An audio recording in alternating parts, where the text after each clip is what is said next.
ඓතිහාසික පාරණ රාජමහා විහාරස්ථානයේ අද උතුම් පෝයක් වන අප මිහිඳු මහරහතන් වහන්සේගේ ගුණ සිහිපත් කරමින් උතුම් පොසොන් පොහෝ දින මේ විදුලි ආලෝක පූජාව විවෘත කළා. නමුත් අප ඇත්ත වශයෙන්ම මේ රටේ උතුම් බුදුදහම රැක ගැනීම සඳහා සියලු මාධ්‍ය නාලිකා කරන මේ අනුග්‍රහකත්වයේ සම්බන්ධව මම සියලු මාධ්‍ය ආයතනවලට මේ ගෞරවයෙන් ආශිර්වාද කරනවා. ඒ වගේම බුදුදහම රැකගෙන යන්නට ශක්තිය ධෛර්ය ලැබේවා කියලා ප්‍රාර්ථනා කරනවා.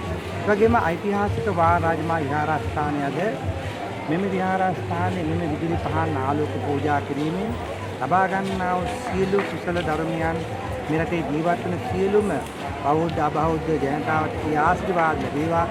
ඒ පහන් ආලෝක බලයෙන් සියලු දෙනාගේ සිත් සතන් තුළ කරුණාව මෛත්‍රී දයාව පහළ වෙලා රටට හොඳ යමක් කරන්න සිද්ධ වේවා. ඒ වගේම මේ අවස්ථාවේදී අවස්ථාව කරන අතිගරු ජනාධිපතිතුමනි ඔබතුමා ඇත්ත වශයෙන්ම මහ විශාල පොසොන් පොවට සටහනක් කරන රාජානුකයි.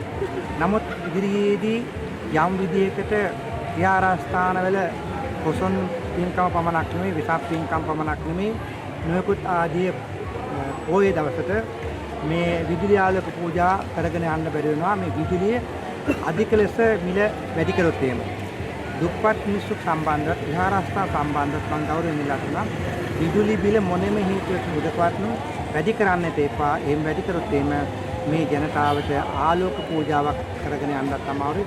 සමහර දුප්පත් පාන්සල් තියෙනවා. මේ පාන්සල් වලට විදුලි බිල ගෙවා ගන්න බැරුව අනන්ත ප්‍රමාණව දුක් විඳිනවා. ඒ පාන්සල් සම්බන්ධව වැඩිපුර ඒ අය සොයා බලා කටයුතු කරමින් ගෞරවයෙන් ඉල්ලා තිනවා. ඔබතුමාලා අතුළු සියලු දෙනාටම තුනුරුවන් සරණයි.